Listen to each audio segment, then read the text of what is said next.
Hi, everybody. Good evening. Welcome to Evoke Therapy Program's broadcast. Tonight is our question and answer. So, this can be virtually any question in the realm of psychology, relationships, mental health, addiction, anything along those lines. It can be from siblings or family and friends. They're always welcome to attend these. And it can also be about siblings and family and friends. And we have some of those questions here this evening. But like I did the last time that I did one of these, I'm going to start doing something a little new where I insert a topic that might not be something that would last an entire 45 minutes or an hour like our usual topics, but something that I could speak on for 5 or 10 minutes because I think there's rich content that doesn't necessarily demand a full broadcast about it. So, like I said, submit questions anytime as we go along. If you're a family or friend, tell us your age. If it's relevant, if you're a child, because sometimes we have children, 10 years old, 8 years old, 12 years old, 14 years old, attend. So also just make sure you include that. That helps me to know how to answer the questions. So um, the first question I have, pre-submitted question I have is, what can I do to support my sister who is in your program?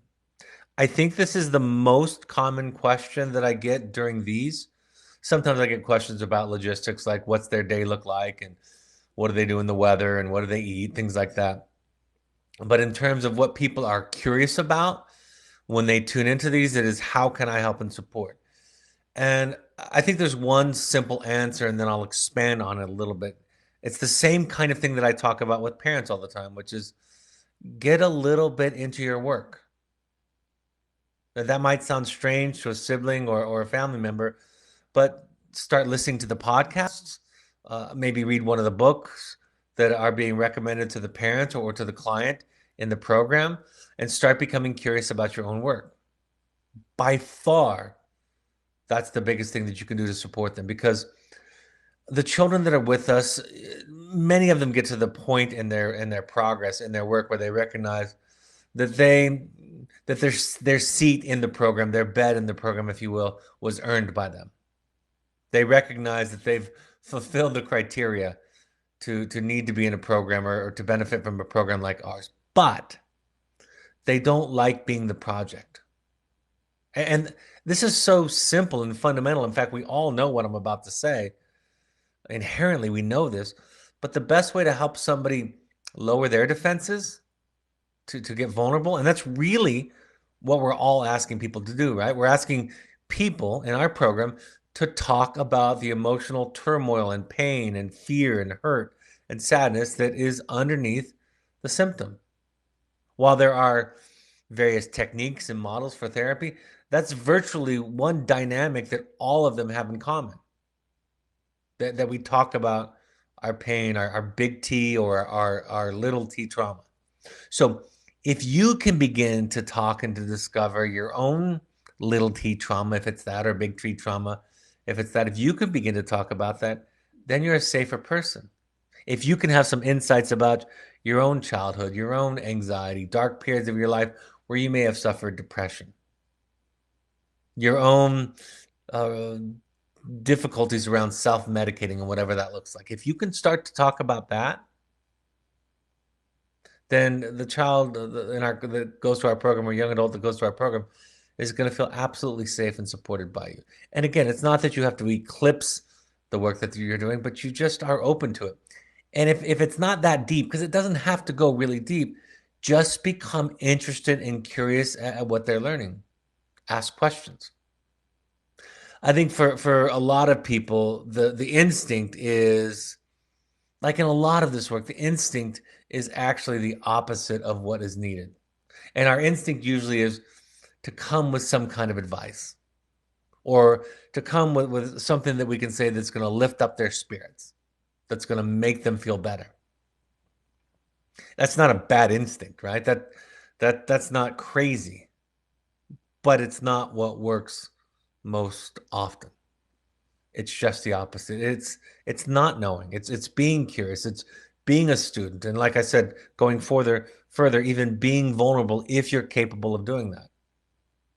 That's the way that you're going to best support the client that goes through our program. I say this at the end of every broadcast that I have. I say, thank you for and in behalf of your child. I say this to the parents. Tonight I'll say it to those of you who have family or siblings in the program. Thank you for and in behalf of the clients inside our program for your willingness to educate yourself and to do your own work. So that's what you can do. Start asking questions, start writing about what you're learning. It can be academic if that's what it is to you. And it can be emotional and deeper if that's what it is to you, but start sharing yourself. Start becoming interested and avoid lectures, solutions, answers, pep talks. We have to resist most of the work when I'm doing a lot of coaching. We have to resist the temptation, the urge to try to make the other person feel better, to fix the dilemma. And I'll talk about that when I talk about a case study tonight. We have to have the urge we have to resist the urge to try to fix the problem, to be able to sit with them in it. And that tends to lower the defense, whereas fixing it tends to increase the defense. I want to share with you all a case study in recovery. I was just talking to a new therapist that I'm working with who is really working more as a mentor, a sober companion with a young adult female. And she's spending a lot of time with this young woman. This woman is an opiate addict, really polysubstance addict, really just anything. Opiates is probably the go-to. And I've done a little bit of parent coaching with the parents, and they've come to one of our intensives. And so I reached out as a support to this therapist slash mentor, sober coach with this young adult woman. And I just said, what can you tell me? How is it going? And that way I can be helpful to the parents because they're anxious and there's been some relapse and some scary moments throughout this process. So if you can give me more information, I can kind of help them and walk them through it. And partly I was trying to find out if there was something, because this person is a new therapist, if there was something where they might need some coaching and ideas from somebody who has more experience with them. So I just asked the question, and then this woman went into this long description about what she's doing, and I was blown away.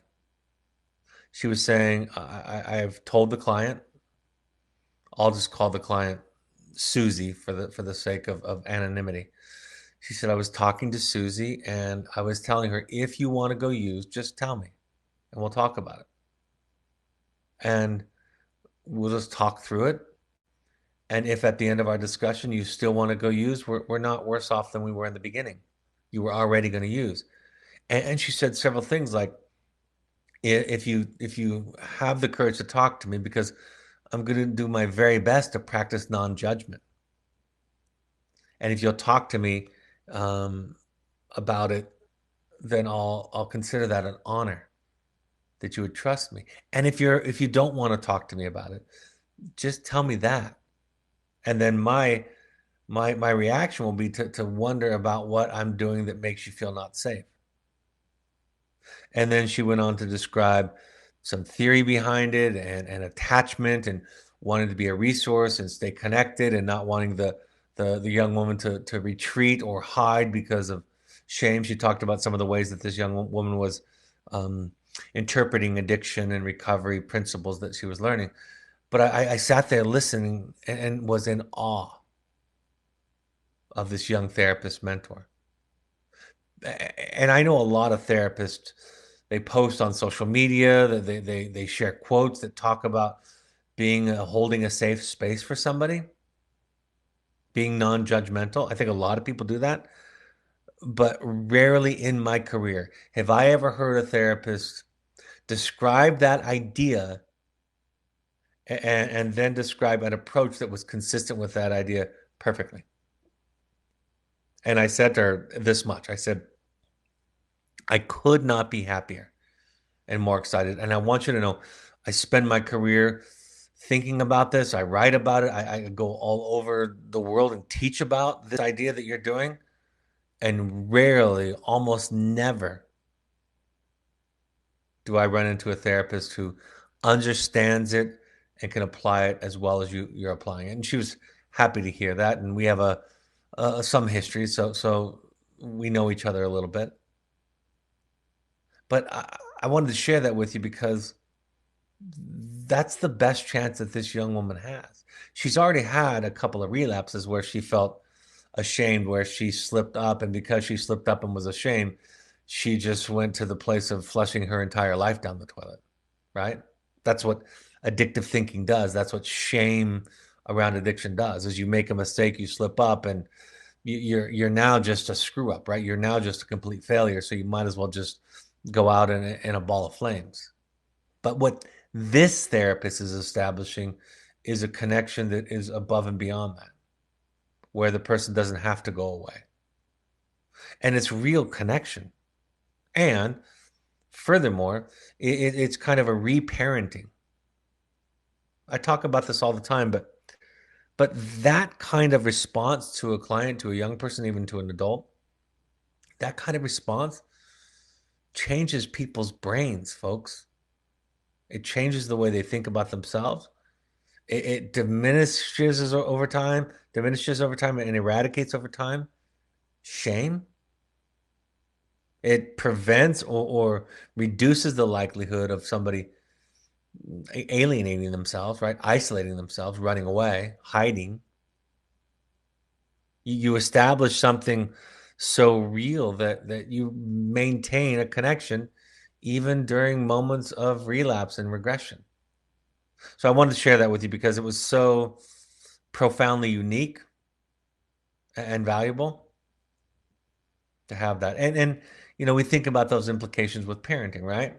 We think about them because our anxiety as parents is such that oftentimes we can't react to such things without a great deal of fear. We just can't. It's challenging at best and impossible at worst. And so sometimes other people can do that. I'm better with your children than I am with my own children. There would be times when you would be better with my children than I would be with my children. Right? There's a built-in distance that creates a kind of an ease around letting go. Right? We're not so identified with it. We're not so triggered by it. And so, while a fundamental part of our recovery as codependents is to establish ourselves and to establish our boundaries, and that doesn't need to be compromised by this, right? The biggest task when it comes to the other is to provide the safe space. And when a partner in a couple or a parent in a relationship can have the reaction that when somebody is afraid to talk to them, when they have a reaction where they start to question, what might I be doing that makes you feel not safe? I'm on top of the world. Right? I think there's a lot of talk. I've said this before. There's a lot of talk today in self-help about vulnerability, right? That's a very popular concept these days. And it's important, it's valuable, it's part of healing, right? It's part of developing a self. It's necessary for growth. It's wonderful and it's difficult and it's terrifying. What I think is not talked about enough is being that safe container. And the reason it's not talked about enough, because I think it's the more difficult task in a relationship. And because we've conflated our anxiety with the concept of attachment. Like we see our anxious or our fear response, our triggers with our loved ones. We see those, we really do. We see those as evidence of how much love we have. And it's just not true. It's just not the same thing. You can be extraordinarily loving and learn to deal with, to manage, to contain your triggers. You really can. You can love deeply and profoundly as a parent, as a spouse, and do enough work to hold space for somebody, even when the circumstances can be frightening or upsetting. And at least I've never met anybody who's perfect at it, but we can grow and we can realize that that's the project. And that's what this therapist was demonstrating, this mentor in the case study. Next question. Sometimes with your emphasis on parent work, while you say you are not shaming and blaming, it feels like that is the case. What is the difference between what you are doing and overt shame and parent blame? You know, I've had this question for many years now. And at first I think I don't know if it's defensive or reactive. I wanted to apologize and backpedal and explain it. And then I've come to realize it's this.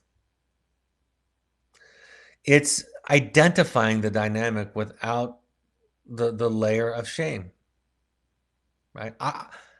Because I've made progress in my life around shame and guilt, okay?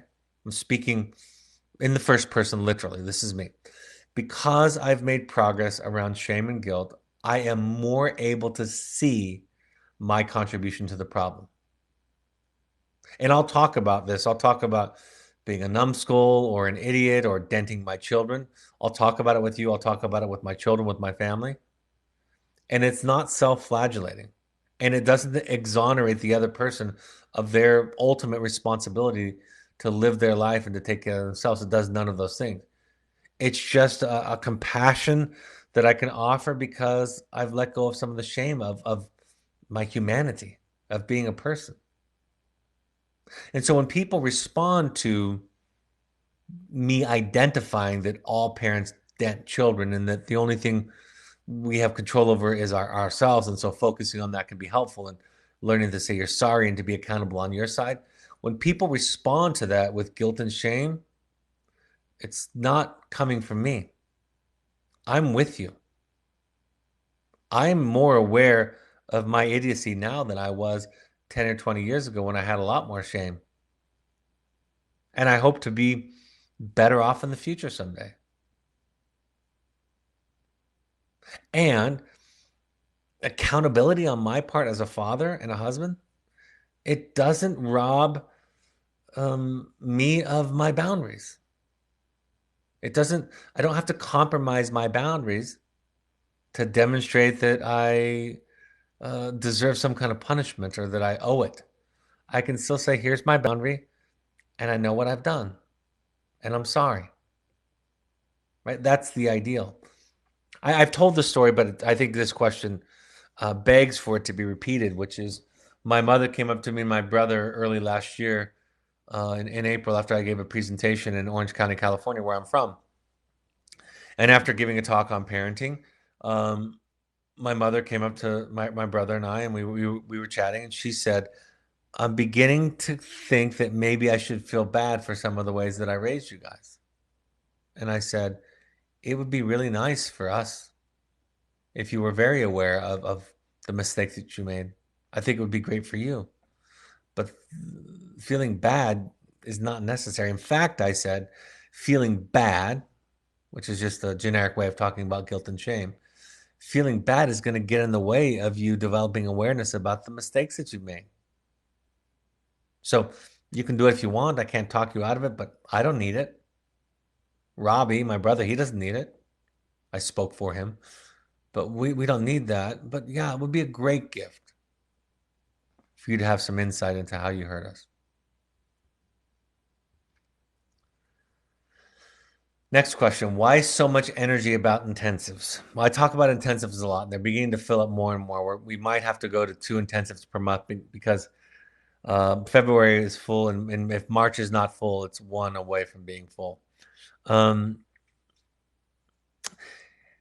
Because it is so immersive, because of the amount of time that you spend. It's a lot like for parents or adults. And by the way, I'll answer this question. About half of our participants are parents or associated with Evoke, and half of them have nothing to do with Evoke. And they blend perfectly well because everybody's work is the same anyway. I get asked the ages, and the ages are 18 to 80. We actually would go above 80 if we got an applicant above 80 and their health was okay. So virtually any adult to Defining You, which is our flagship program. But time is on our side. There's something about weekly therapy, and you all know I'm a fan of weekly therapy. I share constantly that I've been in outpatient therapy for somewhere around 30 years, been with my most recent with the therapist I have now for 22 years, right? So I'm a fan of outpatient therapy, but I also have done intensives, which is another reason why I have so much energy about it, because it's a great therapy accelerator. It's a great springboard for people that are new. And it lasts for days and hours, and sessions end.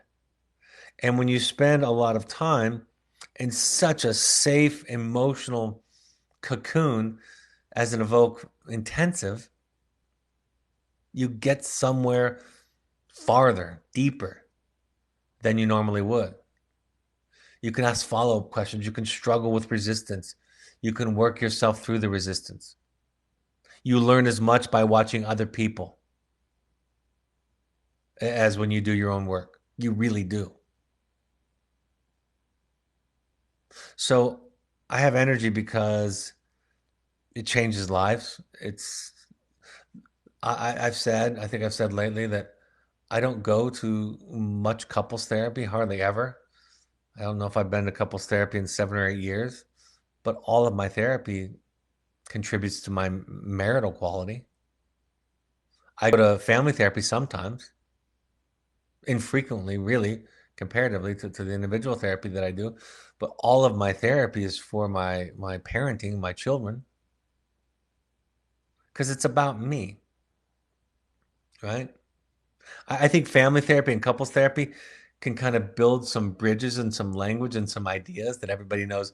Kind of these are the rules, these are the projects in the family. I think that can be helpful to have those moments for sure. But individual therapy is the basis for family therapy and family relationships. I've said this before. Murray Bowen, one of the founders of family therapy. So let me say this again. Dr. Murray Bowen, one of those that are credited for family systems theory, which is the basis of family therapy, never saw two clients at the same time. Now, he talked about families and relationships and systems. He developed some models that you probably even know about. He's the one that coined the phrase triangulation, if you've heard that. So he looked through the lens of family and family systems and relationships, but he really made it the work of developing the self of the individual.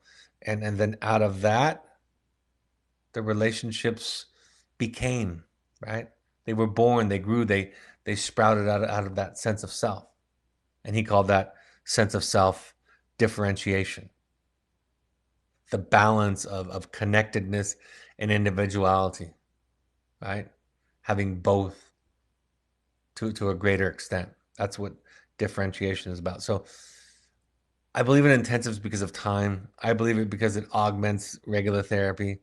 I believe it because it's so immersive and deep, and you can really get to some history, and you could get to watch other people and learn from other people. I have so much energy because I do it.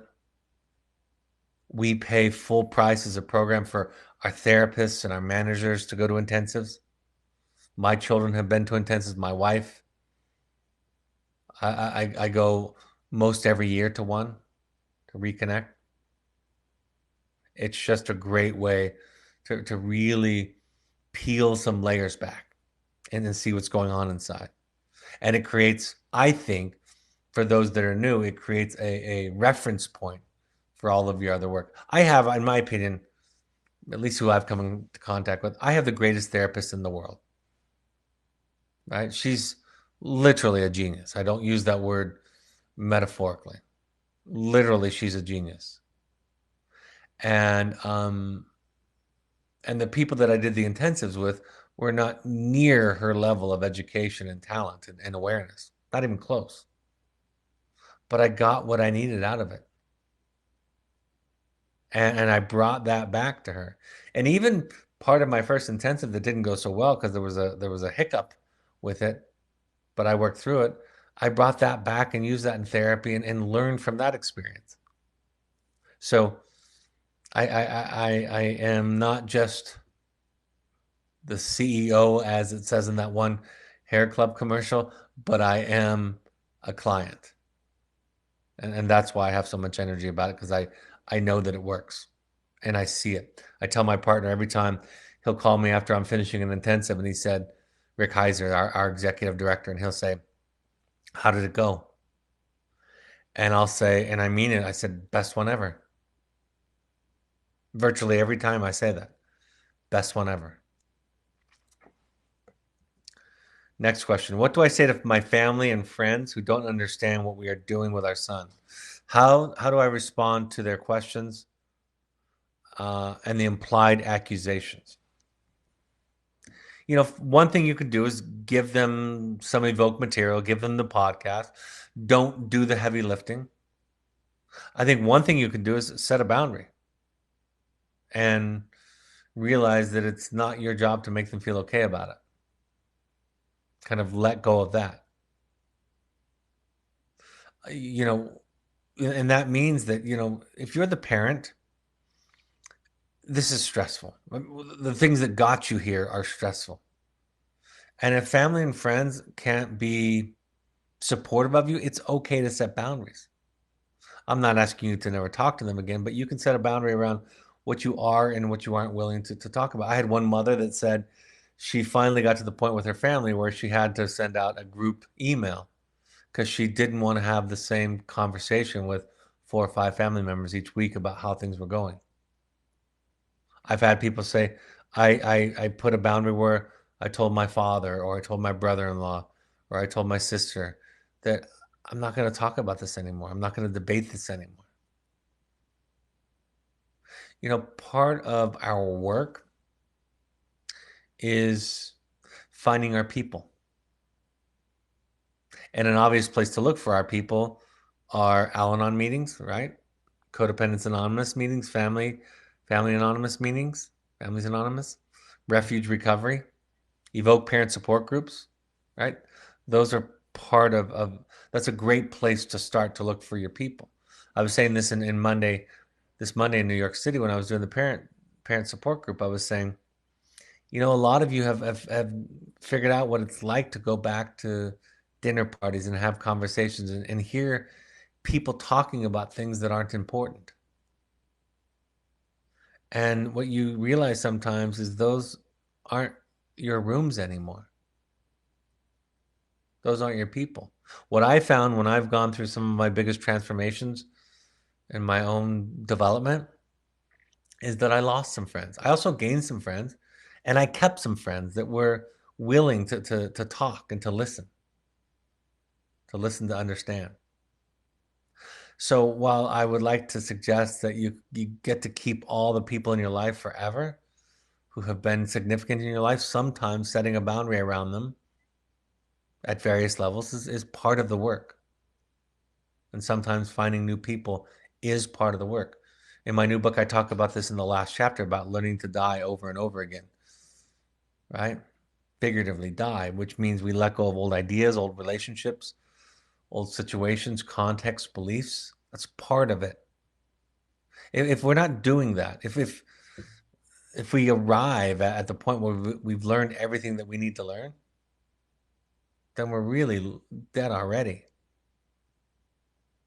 But if we keep learning, keep growing, keep evolving, it's the only way to kind of live a life, right? So I think boundaries, anywhere from what you're willing to talk about, not talk about, inviting them to read, evoke literature, evoke blogs, listen to the podcast, anything like that. And if they want to be in your life and want to understand, they'll do those things. And if they don't, they just want to criticize you, tell you how you're wrong, beat you up over it, make you feel bad, they won't do those things. Or they might not have to do those things, and just if they're a good listener and ask questions and ask you what you want, you can tell them. That works too, of course. My son talks about his friends with such respect and admiration, someone says, but they were really just his drug friends. How do we help him see this? Got this question for many years. I would be careful about that line of thinking. I would think of it this way. Ask yourself, what is he getting out of those relationships? Why are they meaningful? Why does he feel safe? And while the bond might be centered around drugs, it doesn't make it all bad. And it doesn't erase the fact that there's a genuine need that he's getting out of those relationships. I have friends at work. I have friends that I golf with, right? That I fish with. So I have friends that we share a sporting interest of watching sports. I have all kinds of friends. And if golf went away or I changed my job, I would lose some friends, not the closest ones, of course. That didn't mean that they weren't friends. I think we want to paint these negative influences with one brush because they scare us and threaten us. And just like I talked about at the very beginning of the episode this tonight, it might behoove us to kind of go in the opposite direction and to talk about the value in that friendship and see if there are ways to replicate some of the aspects that those friends were showing, like acceptance and understanding and listening and not lecturing or guilting or threatening or whatever it is, right? Children find friends with no expectations because they feel crushed by the expectations in their lives often. And yes, they look for the lowest common denominator, and we have a kind of a negative lens that we look at that through, and that's true. But what are they looking for? They're looking for a place to be okay. That therapist that I talked about at the top of tonight's episode, he was trying to be that kind of friend, but still a positive influence. So I wouldn't reduce even druggy friends to that. And of course, some folks in their lives are negative influences, but why are they seeking out such a negative influence? What are they getting out of it? That's really a lot of times the question we ask as therapists over and over again when we're trying to figure out somebody's negative behaviors. What's the benefit? What's the genuine need that's getting met here? All right, I'll take any live questions that have come in, or you can send any in, live questions or comments. The first one says, thanks for the parent support group on Monday. It was a great experience and very comforting. I'm so glad. Somebody asked, you ever offer parent support groups in Minneapolis, St. Paul? I haven't. I would if there were a large enough group to travel out there. I was just actually there a few hours ago flying through. But if you have a community, somebody, for example, in Southern California, we do meetings there sometimes because we have a lot of clients there, but somebody got together a group of 30, 40 people recently, and I came and spoke. I'm going up to Park City, Utah, where we have very few clients. I went up there 4 times last year, and I'm going up there again in May after my book comes out, my new book comes out, to give a talk there. I just went to Texas and spoke to a large group. I went to Philadelphia. So I'll go places and offer support group and psychoeducation if you have a community and a group of people. So please, I love it. I love speaking. I love outreach. I love teaching people about this stuff because some of it's just not common sense. Some of it's so counterintuitive. So I'll go virtually anywhere if we can get a group of people together. So please reach out to me if you think you can do that. Especially after the book comes out, which is on February 24th. I'll be doing a lot of touring. Someone asks, how do you support brothers and sisters who are upset about the behavior of their siblings that led to wilderness therapy? Some brothers and sisters struggle with the behavior that led to wilderness and struggle with forgiveness. You'll hear a theme in my answer to this question. Understand it. In other words, go with it. One of the most effective ways to deal with resistance, a lack of progress, somebody being stuck, is go with the resistance. Sit in the stuckness with them. Validate the fact that they don't want to forgive. See, when a sibling, or anybody for that matter, but in this case, the question is about a sibling. When a sibling does things that upset and traumatize the child, and I don't mean it has to be abuse, but create distress, small t trauma. And it might be big T, but let's assume it's just small t. The, the, the common thread of trauma in human beings' lives is that they didn't have control. So the siblings who don't want to forgive are trying to exercise control. And if we try to push them toward forgiveness, because we know that that's part of a healthy healing, right? To move through it, we know it's that. Then we're really doing to them what's been done to them before. So we don't press for forgiveness. Forgiveness comes on the terms of the person who's been hurt, not anybody else. So lean into it, go with it. And also understand there's a difference between forgiveness and you don't have to go back to the same boundary until trust is earned. And there's no imperative. I talked about this Monday night in New York. There's no imperative for trust. There's no timeline where you have to trust. You get to not trust. So honoring the siblings in this case and their trauma is really where the healing goes. And it might feel, again, like so much of what I described, it feels counterintuitive and it feels like we're indulging them, right? Or indulging the anger that they have. But I will tell you what I've learned as a therapist, that's the best way to encourage and facilitate healing and evolution. It's a little bit longer of a game. Doesn't happen quickly. And we kind of have to let go of it for it to be effective. Someone says, you mentioned Monday the idea of parents letting go of our control as a necessary step, but I think I'm misunderstanding. If we as parents send our son to Evoke or therapy boarding school, I feel like I'm doing the opposite, exerting total control over my child. Your thoughts about this would help. Thanks. Thank you for the question. I'm going to use a metaphor first, and then I'm going to speak to your question specifically. I'm going to use a sports metaphor, and I forgive me if it's not your cup of tea. I could use an art metaphor, but I don't have as much experience with art as I do with sports. And it wasn't like I was a gifted athlete. I was just a normal kid. And I played Little League Baseball, played tennis. When I would get nervous or have a few bad pitches, or there would be a lot of pressure in a tennis game, I would try to control it. I would try to steer the baseball or aim my tennis shot. In basketball, if I was going for a layup with the game on the line, and it was just a layup, nobody was defending me, that was sometimes the hardest shot for me. I remember a putt. I used to play golf with my friends in tournaments all over Utah.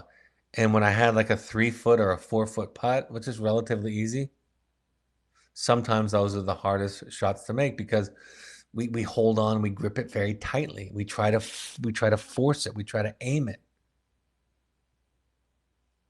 There's a book that was given to me by my school psychologist when I was a freshman in high school called The Inner Game of Tennis. And it talks about this, about practicing, but then letting go and trusting your swing.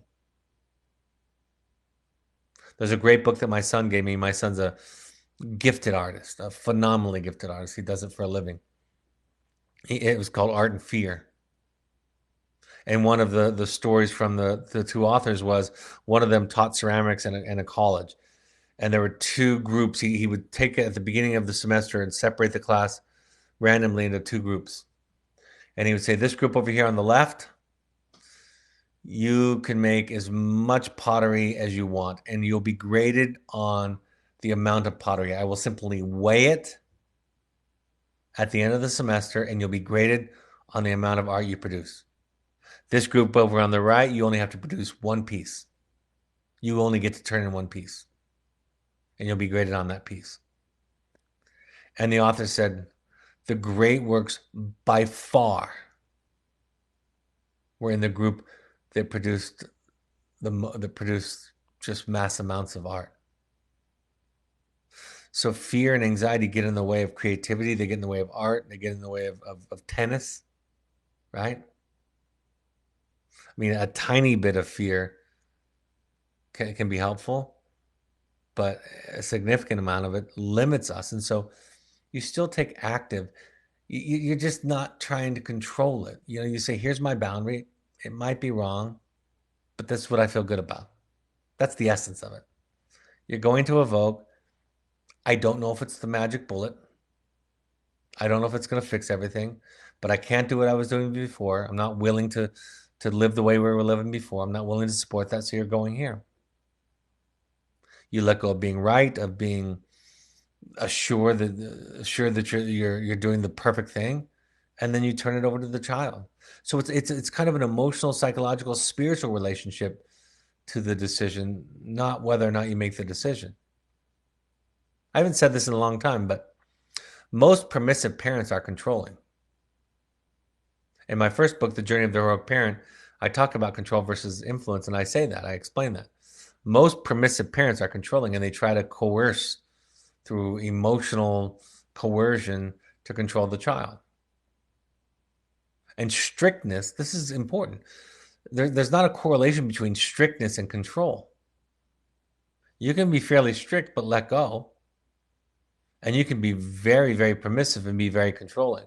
It is the way you think, talk, feel, react to the child that is the control. So you learn to trust your swing, to trust your throw. And if you've ever been in sports or played tennis or tried to do something creative, you know the truth of that.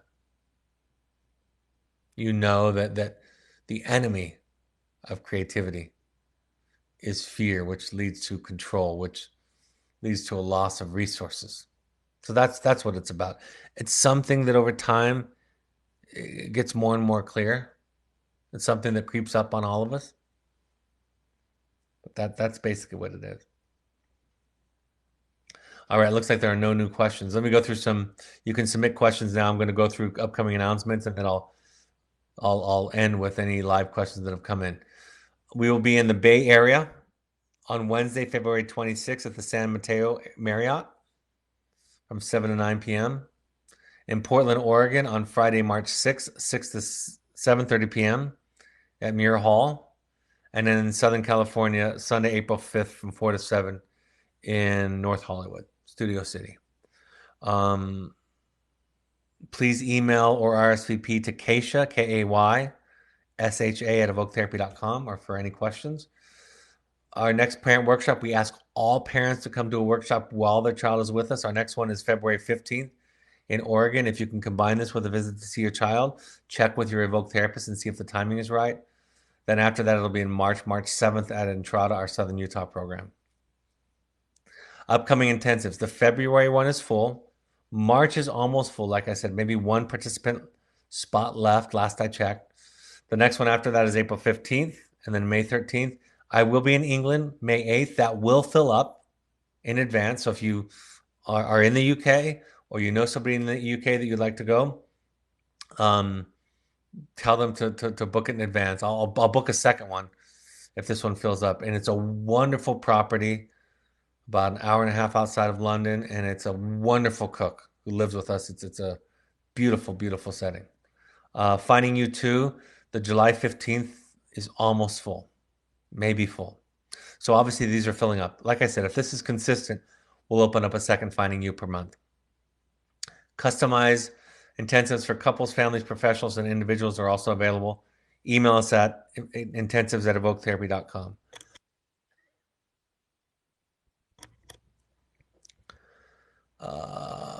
Pursuits trips are a few days to a month-long individualized adventure trips for young adults or families.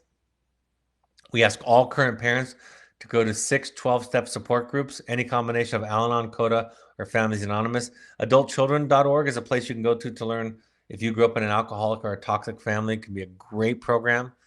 Alateen is for teenagers. Refuge Recovery, I had another person really swearing how wonderful this was just the other night. Refugerecovery.org is an alternative to the 12 steps. It's a Buddhist-inspired, less of an emphasis on a higher power. NAMI.org, the National Alliance on Mental Illness, have classes and resources in your local area for free. All of these broadcasts are available on your favorite podcast app. On an iPhone, use the podcast app. On Androids, use soundcloud.com or your favorite podcast app. On Twitter and Instagram, you can find Evoke Therapy programs by using the handle @EvokeTherapy. And you can find the Evoke Intensives on Instagram by using the handle @Evoke Therapy Intensives. On Facebook, you can find us by searching Evoke Therapy Programs, or the Alumni Foundation on Facebook by searching Evoke Family Foundation, and the Evoke blog has new content each week. My books, The Journey of the Heroic Parent, and soon on February 24th, The Audacity to Be You, are available on Amazon. Any other live questions that have come up? Looks like none have come in. I have a special time. I'm going to be doing my next one on Monday. It's going to be a review of The Dance of Connection by Harriet Lerner. That'll be this Monday, February 3rd at 5:30 p.m. Mountain Time. I'm heading out to a conference later that evening, so we're having it at a special time, 5:30 p.m. Mountain Standard Time, Monday, February 3rd, reviewing The Dance of Anger by Dr. Harriet Lerner. I look forward to doing that.